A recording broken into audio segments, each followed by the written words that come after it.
All right. Okay. Well, here we go. I'm sorry about the delay in getting this one up there. I had some technical issues, but here is my report on my festival experience at New Earth Festival, which happened on the 29th of February to 3rd of March up in Matari Bay, up in the very north of New Zealand. It was a very quiet festival, quite a small festival, but a very beautiful location in this incredible valley with this lovely river running through it. It was a very kind of special place, quite magical, in fact. And it was quite clear that the organizers were intending on creating a kind of very magical kind of space. So it was a privilege to be there. But I didn't do that many hand readings. But what was interesting to me was the kind of quality and type of hands that I encountered there.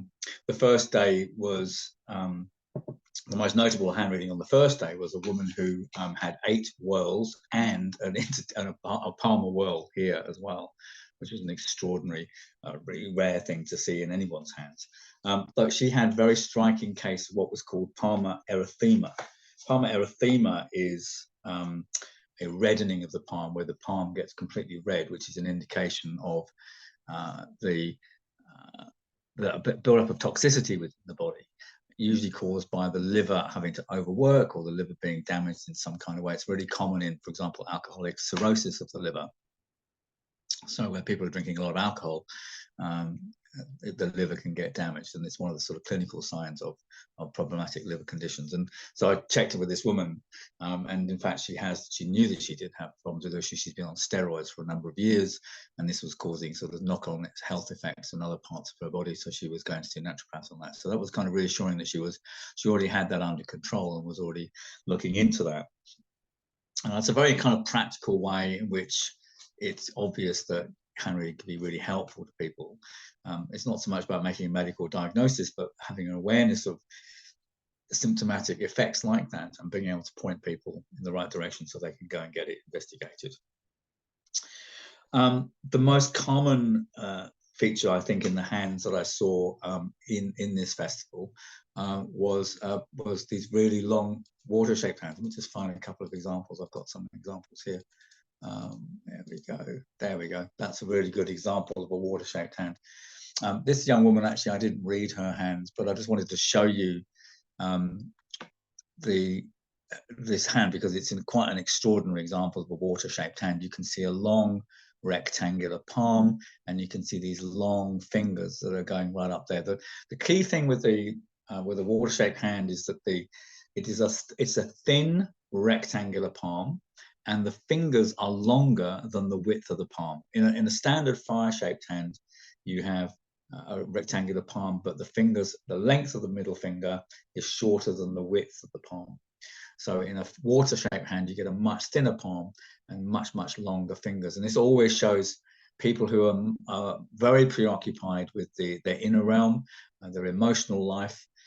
They often have strong spiritual or devotional part to their life too. They can be mystically inclined, but they have a very strong sense of the sort of the beauty and the majesty of life. They want to be in touch with the spiritual dimension of life. So if you look at even in traditional palmistry, they call this the psychic hand, which kind of reflects that. But elementally, it's ruled by the element water. And it was surprising to me. There were quite a number of water-shaped hands that I encountered at this festival, which kind of really was the tenor and tone of the whole festival, in fact. So that was quite a surprising discovery to see that, and in complete contrast to Splore Festival, where there was a lot of fire elements, particularly in the skin texture. So a very interesting contrast between the two festivals in that sense. So this is the same woman's hands. This is both her hands together. You can also see the clarity of the major waterline and how well that forms in terms of its relationship to the space between the fingers here. So it's a well-formed hand, and it's a surprisingly strong hand. She was a young woman, probably in her late 20s, maybe early 30s. The other hands that were commonly found that I saw on there were, there we go, not that there, let's go to that one there. Yeah, and this is another hand which is really common. Another feature that was really common was air skin texture and air features. So this is a woman who's has a strong orientation towards media and communication, and that's the work that she does. She even You can see from the hand, though, that the element of air is really, really strong. Look at the strong major airline. It's really, really long major airline cutting almost entirely across the hand. But the most striking thing about this hand, of course, is you've got this separated air and earth line here. And the separated air and earth line as an interesting psychological consequences of that, and it very much reflects something of the person's childhood experiences in relationship to their family. What it tends to give is a kind of, in the adult manifestation, is a kind of independence and a desire to have a kind of a lot of freedom in the person. This is somebody who wants to detach from conventional outlooks on the world, doesn't want to be tied down or restricted by government directives and so on and so forth, wants to foster a belief, foster that independence with a very strong belief in their own personal sovereignty. So it creates this kind of independence, or I would actually argue an aloofness within their temperament. And there are psychological consequences of that, because this is not a pattern that's coming out of a kind of strength. It's unlike somebody who's got all the 8 worlds. This is something that's coming out of a kind of trauma response. So there's a number of features in this hand that show that her family life was not good and not stable for her. Again, you've even got the classic signs of emigration in the hand. You've got the major earth line being fractured like that. And that she wasn't actually born in this country too. So that was another interesting hand. But there were quite a lot of air skin textures in the hand as well. That was just kind of in line with what I would expect. So I met a homeopath, who runs holistic education centres, IT tech people. Of course, the engineer had fire skin texture. But when you find air skin texture in hand, you know you've got someone who's a communicator and someone who wants to inform people, and that's kind of a really important part of their life strategy. One of the more interesting hands was this one here.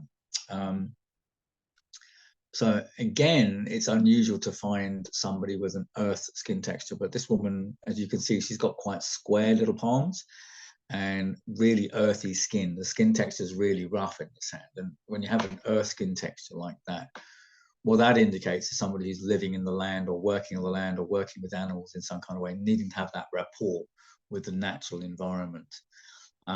And what's striking about this hand is this lovely loop of sensitivity, which you can see I've drawn here in the palm, which basically shows an incredible sensitivity. So she works as a healer, she does that kind of caring work, but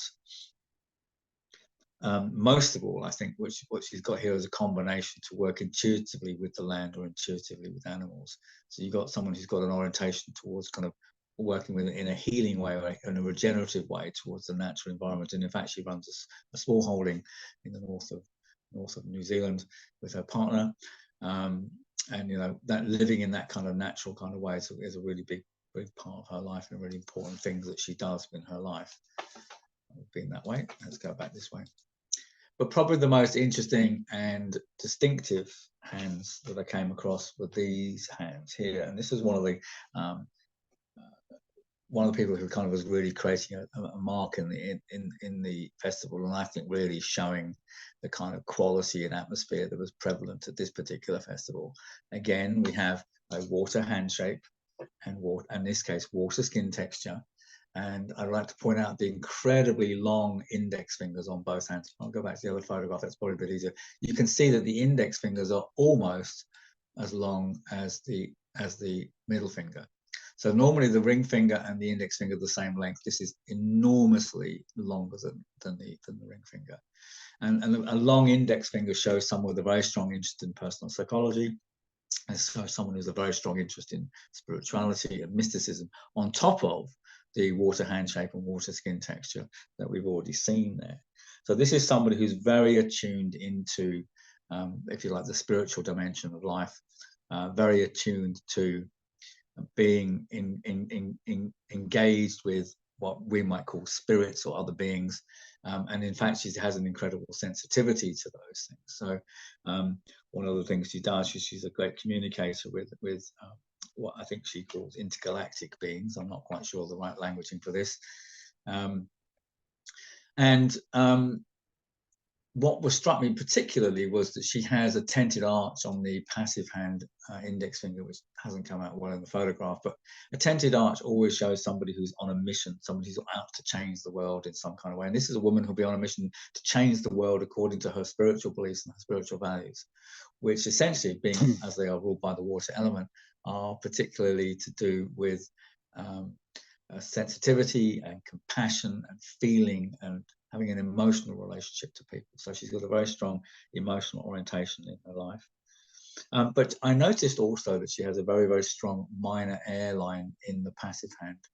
And it's quite a strong minor fire line too, which confirms the sort of orientation to the spiritual life. But the minor air line I thought was particularly interesting, because the minor air line, when it's strong like that, is often seen in the hands of clairvoyants and psychics, people who can talk to spirits and talk to being. And she does something which is called light language, and she's clear, and she's really very good at doing that.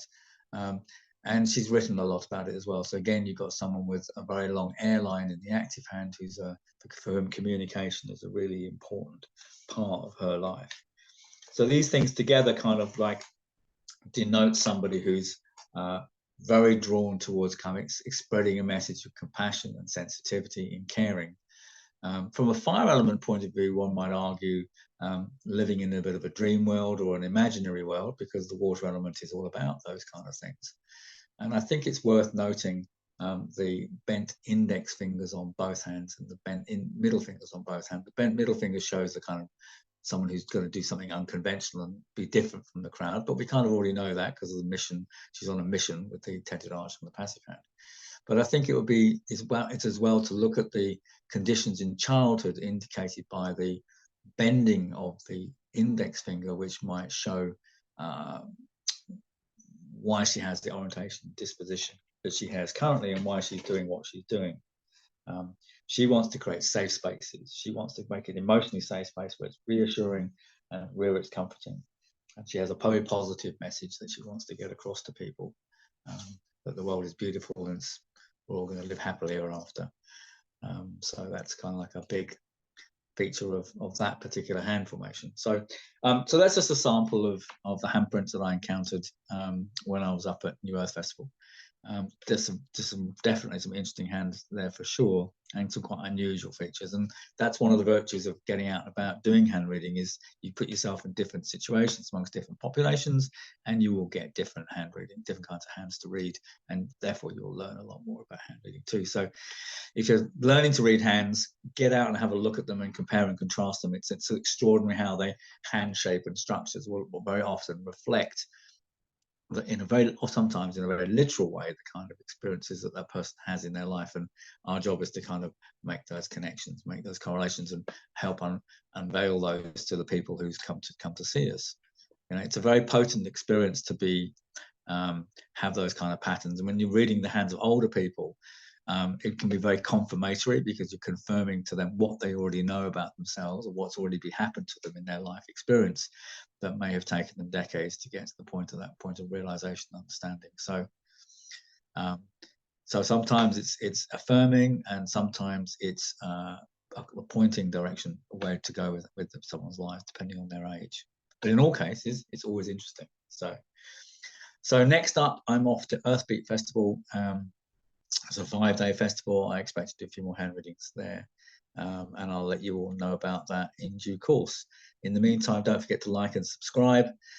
Put any comments in the bottom there, and I'll address them and reply to you. And I look forward to seeing you soon. So, all right, thank you.